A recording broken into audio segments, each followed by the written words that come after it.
देखिए, जब भी हम किसी भाषा को पढ़ते हैं तो किसी भाषा का बनने का क्या होता है, एक निश्चित क्रम होता है। उस भाषा में सबसे पहले क्या होती है, वर्ण होते हैं। और आपको पता ही है कि भाषा की जो सबसे छोटी इकाई है जिससे पूरा का पूरा भाषा बना होता है उसको हम क्या कहते हैं, वर्ण कहते हैं। और आपने अगर कभी बायोलॉजी पढ़ा है तो आप ऐसा समझे कि जैसे हमारे बॉडी में सेल होता है उसी तरह से किसी भाषा में जो सेल होता है वो कौन होती है, वर्ण होती है। अब देखिए, आपको एक बात पता होना चाहिए, संस्कृत व्याकरण में हम व्यंजन वर्णों को क्या कहते हैं, हल वर्ण। जिस तरह से स्वर वर्णों को हम क्या कहते हैं, अच वर्ण। और अच वर्ण क्यों कहते हैं, क्योंकि स्वर वर्ण किस प्रत्याहार में आते हैं, अच प्रत्याहार में। उसी तरह से व्यंजन वर्ण को हम क्या कहते हैं, हल। और हल क्यों कहते हैं, क्योंकि ये किस प्रत्याहार में आते हैं, तो हल प्रत्याहार। तो एक बार फिर से आप सभी का बहुत बहुत स्वागत है आज की इस क्लास में। और जैसे कि आपको पता ही है, आदिकाल से हमारी परंपरा चलती आ रही है कि हम क्लास को शुरू करने से पहले हमारा जो पिछला क्लास होता है उसका हम रिवीजन करते हैं। तो आज भी हम उस परंपरा को फॉलो करते हुए पहले क्लास का रिवीजन कर लेते हैं।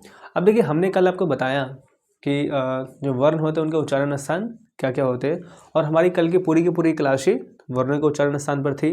और हमने डायग्राम बनाकर, आप लोग का डायग्राम देखकर हंसी आ रहा था ना, हालांकि वो डायग्राम वैसा था ही, और मैंने आपको बताया ही है कि हमारा ड्राइंग बहुत अच्छा है।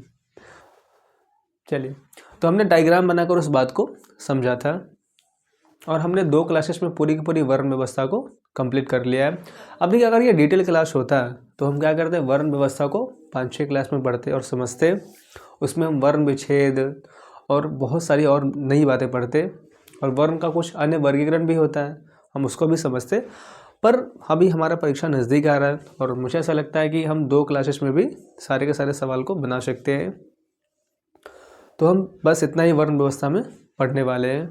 समझ में आ रहा है आपको बातें? चलिए, तो हम शुरू करते हैं आज की क्लास को। अब देखिए, आज की क्लास को शुरू करने से पहले कल हमसे एक बच्चे ने सवाल पूछा कि सर, आप जो भी पढ़ाते उसका परिभाषा नहीं लिखवाते हैं, ये अच्छी बात नहीं है, हमें परिभाषा भी लिखवाइए। अब देखिए, मैं परिभाषा क्यों नहीं लिखवा रहा हूँ, इस बात को भी आप समझ लीजिए। देखिए, हमने आपको पहले ही दिन बताया कि हम पूरे के पूरे सिलेबस को 2 हिस्सों में बांट कर समझेंगे और बांट कर पढ़ेंगे भी। तो सबसे पहला हिस्सा क्या है, ऑब्जेक्टिव। आपको पता है कि आपका एग्जाम कितने नंबर का है, 100 नंबर का, और उस 100 नंबर को हम कितने भागों में बांटते हैं, 2 भागों में। चलिए, ऑब्जेक्टिव और दूसरा क्या है, सब्जेक्टिव। अच्छा, आपको इन दोनों शब्दों का अंतर पता है? चलिए, अच्छी बात, हमने आपको बताया इन दोनों शब्दों का अंतर। और ऑब्जेक्टिव कितने नंबर होंगे, 50 नंबर। फिर सब्जेक्टिव कितने नंबर होंगे, 50 नंबर। और देखिए, अगर हम भाषा पढ़ रहे हैं तो ऑब्जेक्टिव में क्या होगा, कुछ सवाल साहित्य से और कुछ कहाँ से होंगे, व्याकरण से, क्योंकि भाषा के कितने हिस्से होते हैं, 2 हिस्से। और इसी तरह से सब्जेक्टिव में भी होगा, कुछ सवाल साहित्य से होंगे और कुछ क्या होंगे, व्याकरण से होंगे। अब देखिए, इस बात को ठीक से समझ लीजिए और दोबारा मत पूछिएगा इस बात को।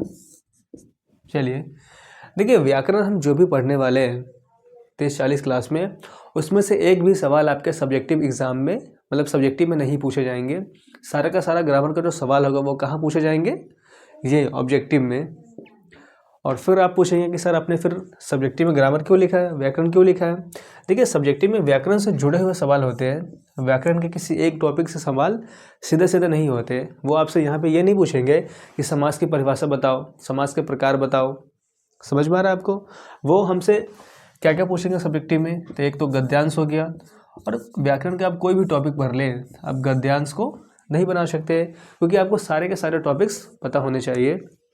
दूसरा, अगर हम पत्र लेखन की बात करें तो आपको फिर से पता है कि पत्र लेखन हम किसी एक चैप्टर को पढ़कर नहीं बना सकते। अगर हम पूरा का पूरा ग्रामर पढ़ेंगे, हमें अनुवाद करना आएगा, तो हम पत्र भी आराम से लिख सकते हैं। और तीसरा, हमें क्या पढ़ना है, अनुवाद। और फिर से हम अनुवाद को किसी एक टॉपिक को पढ़कर, संधि, समास या फिर किसी भी टॉपिक को पढ़कर अनुवाद को नहीं बना सकते हैं। तो ग्रामर से जुड़े हुए सवाल है, ग्रामर के किसी भी टॉपिक से सीधे सीधे सवाल सब्जेक्टिव में नहीं पूछे जाते हैं, वो कहाँ पूछे जाएंगे, ऑब्जेक्टिव में। और अगर वो ऑब्जेक्टिव में पूछे जा रहे हैं तो हमें परिभाषा रटने की कोई ज़रूरत नहीं है, और ना हम परिभाषा क्या करेंगे, लिखेंगे। हालांकि जब ऑफलाइन की क्लासेस चलती है तो वहाँ पे हम क्या करते हैं, परिभाषा भी लिखवाते हैं, क्योंकि वहाँ पे हमारे पास लंबा टाइम होता है। आपको बात समझ में आ रही है? पर ग्रामर में क्या होगा, सारे के सारा सवाल ऑब्जेक्टिव पूछे जाएंगे, कोई भी सवाल सीधे सीधे ग्रामर के किसी टॉपिक से सब्जेक्टिव में नहीं पूछे जाएंगे। तो आपको ये बातें ध्यान रखनी है। और इसी बात को ध्यान रखकर क्या करना है, अपने अपनी परीक्षा की तैयारी करना है। कई बच्चे क्या होते हैं, परिभाषा रटने में ही सारा टाइम वेस्ट कर देते हैं, जबकि हमें परिभाषा पूछा ही नहीं जाएगा, तो हम क्यों याद करें भाई। समझ में आ रहा है आपको। चलिए, तो आपको मिल गया अपने सवालों का जवाब। ठीक है,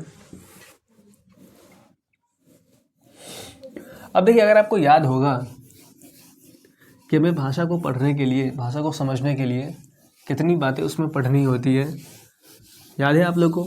और याद ना हो तो मैंने आपको एक फॉर्मूला बताया था कि आंख बंद करके क्या बोलना है, 4, क्योंकि यहाँ पे 10 में से 8 सवालों के जवाब क्या होते हैं, 4 होते हैं। तो भाषा पढ़ने के लिए हमें कितनी चीज़ें पढ़नी है, तो 4 चीज़ें हमें पढ़नी है। और उसमें सबसे पहली चीज़ क्या है, ध्वनि व्यवस्था या फिर वर्ण व्यवस्था। और हमने क्या कर लिया, ध्वनि व्यवस्था को कंप्लीट कर लिया है। और दूसरी चीज़ क्या है, शब्दावली, फिर तीसरा व्याकरण और चौथा लिपि। तो हम आज की क्लास में शब्दावली को क्या करेंगे, समझेंगे। तो आप लोग अपने अपने कॉपी में ऐसे हेडिंग बना लीजिए, शब्दावली। अब देखिए, शब्दावली अलग अलग बुक में अलग अलग क्या होते हैं, नाम से चैप्टर लिखे होते हैं। कुछ चैप्टर में शब्द विचार, कुछ बुक में शब्द विचार, कुछ में शब्द संरचना, शब्द व्यवस्था जैसा जो शब्द हमें देखने को मिलता है, पर सबका मतलब क्या है, वही है। अब देखिए, शब्दावली को पढ़ने से पहले आप एक बात को समझे। देखिए, जब भी हम किसी भाषा को पढ़ते हैं तो किसी भाषा का बनने का क्या होता है, एक निश्चित क्रम होता है। उस भाषा में सबसे पहले क्या होती है, वर्ण होते हैं। और आपको पता ही है कि भाषा की जो सबसे छोटी इकाई है, जिससे पूरा का पूरा भाषा बना होता है, उसको हम क्या कहते हैं, वर्ण कहते हैं। और आपने अगर कभी बायोलॉजी पढ़ा है तो आप ऐसा समझे कि जैसे हमारे बॉडी में सेल होता है, उसी तरह से किसी भाषा में जो सेल होता है वो कौन होती है, वर्ण होती है। आपने सेल के बारे में पढ़ा है कि हमारा पूरा का पूरा जो बॉडी होता है, शरीर होता है, वो किससे मिलकर बना होता है, सेल से।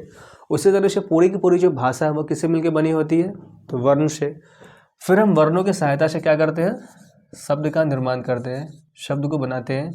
और फिर शब्द के बाद क्या करते हैं, पद बनाते हैं। और पद के बाद फिर वाक्य बनाते हैं। और भाषा की सबसे बड़ी इकाई क्या होती है, तो वाक्य ही होती है। तो भाषा का ये मोटे मोटे कितने इकाई हो गए, 4 इकाई। समझ में आ रहा है आपको। चलिए, अब देखिए, इसके अंदर भी बहुत सारी इकाई होती है, पर हम इस बात को सर्ग और प्रत्यय को पढ़ते हुए समझेंगे। आपको समझ में आ रही है ये बातें। चलिए, तो आज हम किसके ऊपर बात करने वाले हैं, शब्द के ऊपर। तो हम सबसे पहले इसी बात को समझते हैं कि शब्द दरअसल क्या होता है। तो देखिए, जब भी आपसे कोई पूछे कि शब्द की परिभाषा बताओ या फिर ये बताओ कि शब्द क्या होता है, ठीक है, तो आपको क्या बताना है, वर्ण या वर्णों के समूह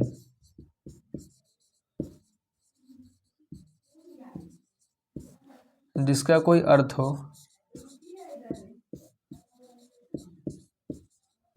जिसका कोई अर्थ हो, उसे हम क्या कहते हैं, शब्द कहते हैं। अब देखिए, आपके मन में एक सवाल आ रहा होगा कि सर, हम वर्णों के समूह को तो समझते हैं कि शब्द होगा, पर कोई एक वर्ण शब्द कैसे हो सकता है। और आपने यहाँ पे लिखा है कि वर्ण या वर्णों के समूह। अब देखिए, कभी कभी क्या होता है, कोई एक वर्ण भी शब्द के जैसे प्रयुक्त होते हैं। जैसे अगर हमसे ये पूछे कि आओगे ना या फिर ना आओगे, तो यहाँ पे कितने शब्द हैं, 2 शब्द हैं। ये दोनों के दोनों क्या है, शब्द की भांति प्रयुक्त हो रहे हैं। और दूसरी बात आपको पता ही है कि वर्णों का समूह जिसका कोई अर्थ हो, वो भी क्या होगा, शब्द होगा। जैसे अगर हम एग्जाम्पल के लिए लिखें, अब देखिए, हम बहुत सारे वर्णों का समूह लिख रहे हैं और इसको हम एक साथ देखें तो वो क्या बनेगा, सेब। अब आप सोचें कि सेब कोई शब्द है या फिर नहीं है। और शब्द की पहचान क्या है कि इसका कोई ना कोई अर्थ होना चाहिए। और जिस भी चीज़ का अर्थ होता है उसका फ़ोटो क्या होगा, हमारे दिमाग में बनेगा। अगर आप फ़ोटो नहीं बना पा रहे हैं या फिर नहीं बन रहा है, इसका मतलब वो शब्द नहीं होंगे। तो आपके मन में सेब का फ़ोटो बन रहा है, बस फ़ोटो बनाना है, मुँह में पानी नहीं लाना है। चलिए, तो सेब क्या हो गया, दरअसल एक शब्द हो गया। उसी तरह से अगर हम कुछ और लिखें, जैसे मान लीजिए यहाँ पे हम वर्ण का एक समूह लिख रहे हैं, आप लोग बताइएगा कि कौन सा शब्द बनेगा ये। चलिए, आप लोग पहले ही गेस कर रहे हैं, अच्छी बात है। तो यहाँ पे क्या बनेगा, कलम। और कलम भी क्या है, एक शब्द है, क्योंकि कलम का फ़ोटो भी हमारे दिमाग में बन पाता है, हम समझ पाते हैं कि कलम कुछ ना कुछ है, कोई वस्तु है। तो शब्द की परिभाषा क्या करनी है, आपको याद रखनी है कि जिस भी चीज़ का अर्थ हो उसको हम क्या बोलेंगे, शब्द बोलेंगे। अब देखिए कुछ लोग इतने गोलू, इतने मासूम होते हैं, वो शब्द को क्या करते हैं, दो वर्गों में बांटते हैं, एक सार्थक और दूसरा निरर्थक शब्द। अब आप सोचें कि निरर्थक शब्द कैसे हो सकता है, जबकि शब्द होने के लिए शर्त क्या है कि कोई ना कोई अर्थ होना चाहिए। तो निरर्थक शब्द दरअसल कैसी बातें हैं, निरर्थक बातें, बेकार बातें हैं। समझ में आ रहा है आपको? चलिए अब देखिए दूसरी बात हम करेंगे कि शब्द का जो वर्गीकरण है वो कितने तरीक़ों से किया जाता है। अब देखिए संस्कृत में शब्द के वर्गीकरण का कोई निश्चित आधार नहीं है। कुछ लोग 2 वर्गों में, कुछ लोग 3 वर्गों में, और कुछ लोग क्या करते हैं 4 वर्गों में भी बांट कर पढ़ते हैं।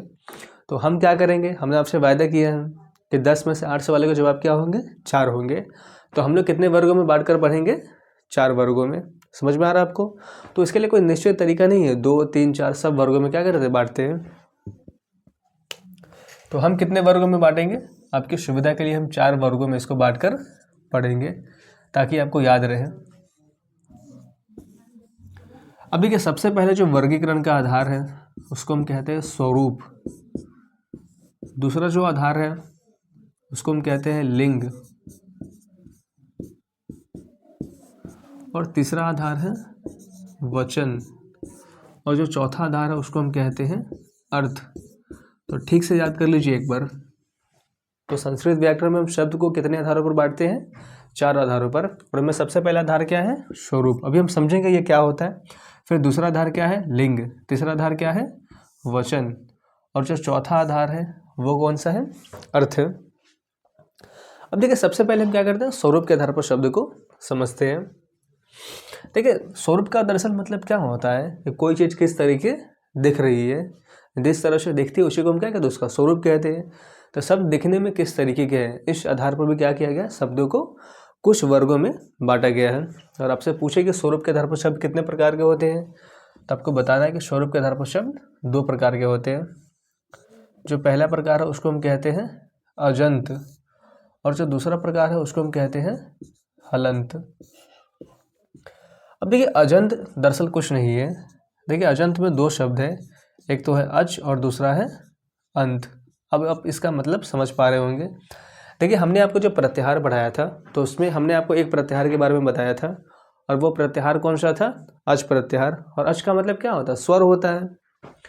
तो अच का यहाँ पे हम मतलब लिख रहे हैं, तो अच का मतलब क्या होगा, स्वर। और आपको समझ में आ रहा है कि जिन शब्दों के अंत में स्वर हो उसको हम क्या कहते हैं, अजंत शब्द। और हलंत का मतलब क्या है, देखिए आपको एक बात पता होना चाहिए, संस्कृत व्याकरण में हम व्यंजन वर्णों को क्या कहते हैं, हल वर्ण। जिस तरह से स्वर वर्णों को हम क्या कहते हैं, अच वर्ण। और अच वर्ण क्यों कहते हैं, क्योंकि स्वर वर्ण किस प्रत्याहार में आते हैं, अच प्रत्याहार में। उसी तरह से व्यंजन वर्ण को हम क्या कहते हैं, हल। और हल क्यों कहते हैं, क्योंकि ये किस प्रत्याहार में आते हैं, तो हल प्रत्याहार में। और हलंत का मतलब क्या है, हल और प्लस में अंत। तो जिन वर्णों के अंत में हल हो इसका मतलब क्या है कि व्यंजन हो, उसको हम क्या कहते हैं, हलंत कहते हैं। तो आपको समझ में आ रहा है कि स्वरूप के आधार पर हम शब्द को क्या करते हैं, 2 वर्गों में बांटते हैं। सबसे पहला वर्ग क्या है, अजंत। और अजंत कुछ नहीं है, अच प्लस में अंत। और हम संधि में पढ़ेंगे कि अच प्लस अंत अजंत कैसे होगा।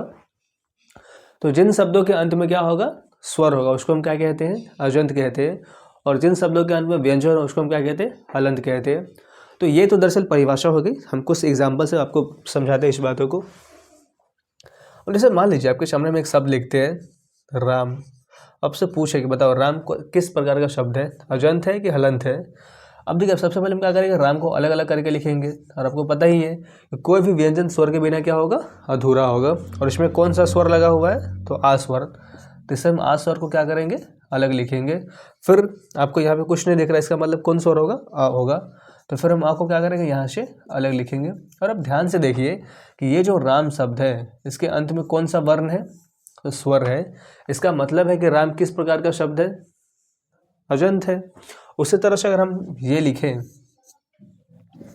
साधु, और साधु को अब अलग करके लिखें तो कुछ इस तरह से होगा। और फिर से इसके अंत में क्या आएगा, ऊ स्वर। इसका मतलब कि साधु भी किस तरह का शब्द है, हलंत शब्द है, सॉरी अजंत शब्द है। और अगर हम कुछ इसके एग्जाम्पल लिखें, जैसे मान लीजिए आपके सामने हम लिखते हैं राजन, और आप ध्यान से देखिए, अगर हम इसको अलग अलग करके भी लिखें, र प्लस आ प्लस ज प्लस अ, और यहाँ पे न से आ क्या होंगे, बाहर नहीं होंगे, क्योंकि यहाँ पे व्यंजन अपने मूल रूप में, इसमें कोई भी स्वर शामिल नहीं है। और इस शब्द के अंत में क्या आ रहा है, हलंत आ रहा है। इसका मतलब ये कौन सा शब्द है, तो हलंत है। तो आपको स्वरूप के आधार पर शब्द समझ में आ रहे हैं। चलिए, अच्छी बात है, आपने नोट कर लिया, इसको मिटा दे।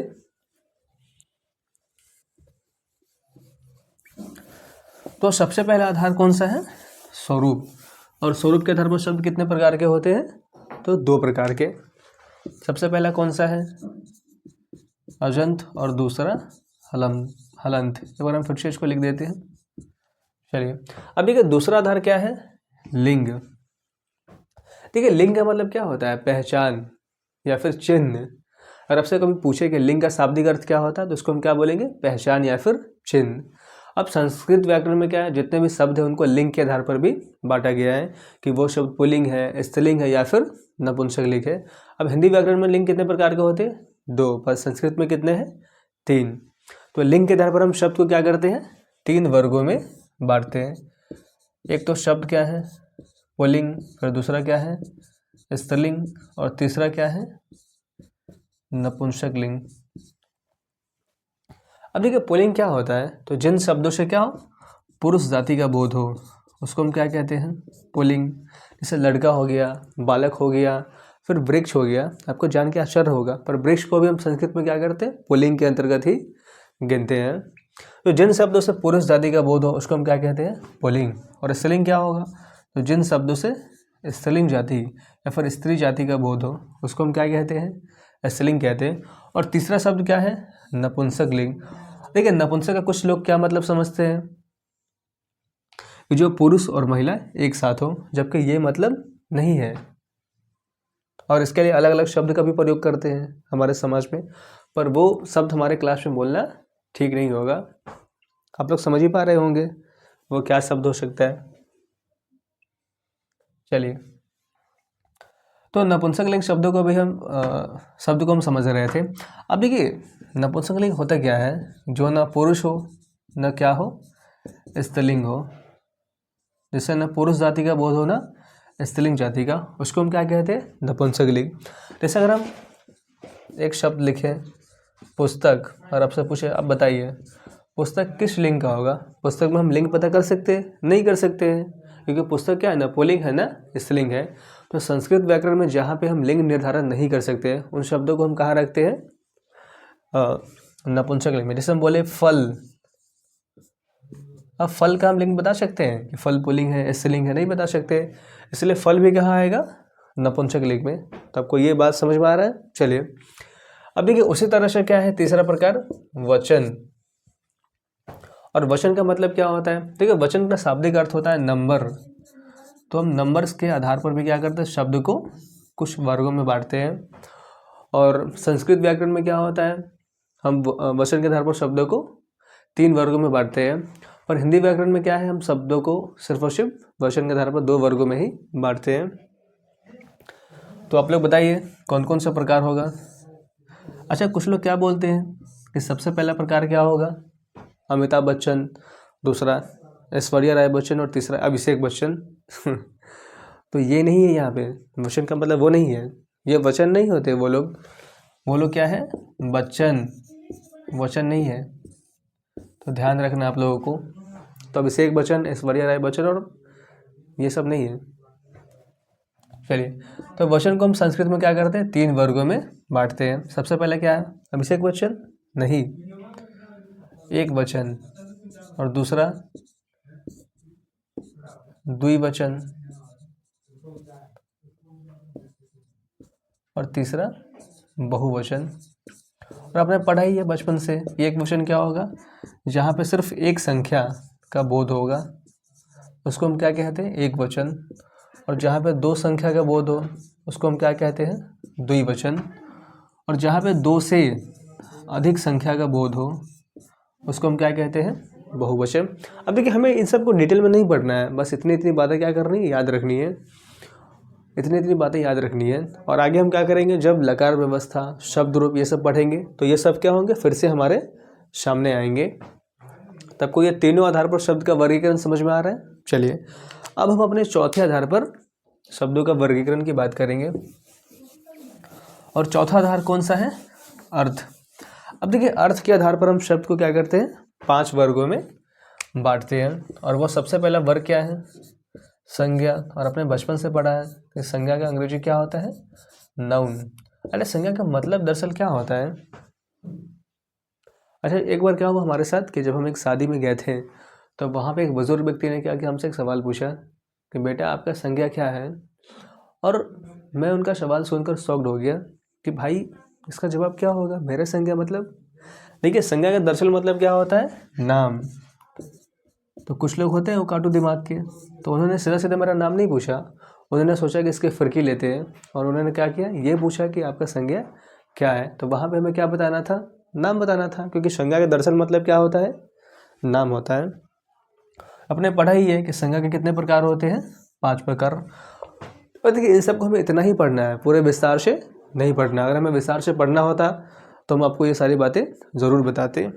चलिए फिर दूसरा प्रकार कौन सा है, सर्वनाम।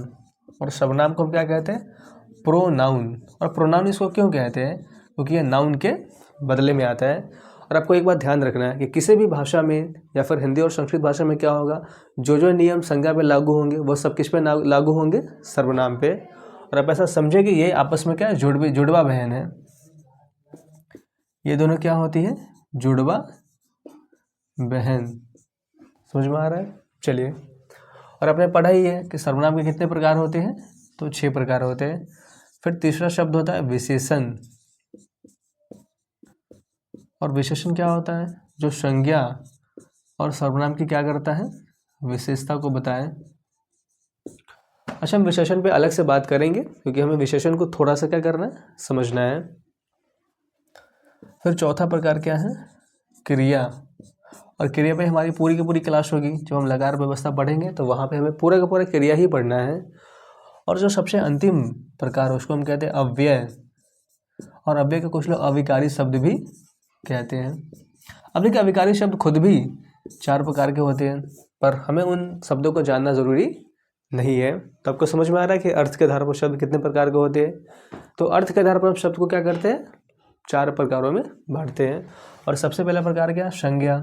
और संज्ञा का मतलब दरअसल क्या होता है, नाम। किसी भी चीज़ के नाम का बोध हो उसको हम क्या कहते हैं, संज्ञा। और ये कितने प्रकार का है, 5 प्रकार का। और दूसरा क्या है, सर्वनाम। सर्वनाम का मतलब क्या होता है, जो संज्ञा के आसान बना है। और जो नियम संज्ञा पर लागू हो सब किस पे लागू होंगे, सर्वनाम पे। और ये आपस में क्या होता है, जुड़वा बहन होता है। अब देखिए जुड़वा में कई बार कन्फ्यूज़न भी होता है कि कौन कौन है, तो हम जब पढ़ेंगे थोड़ा आगे तो हम बात करेंगे। चलिए फिर तीसरा क्या है, विशेषण। जो संज्ञा और सर्वनाम की क्या करें, विशेषता को बताएं। और चौथा प्रकार क्या है, क्रिया। और क्रिया का मतलब हमने आपको समझाया ही है, जिससे किसी भी काम का बोध हो उसको हम क्रिया कहते हैं। और 5वां शब्द क्या है, अव्यय या अविकारी शब्द।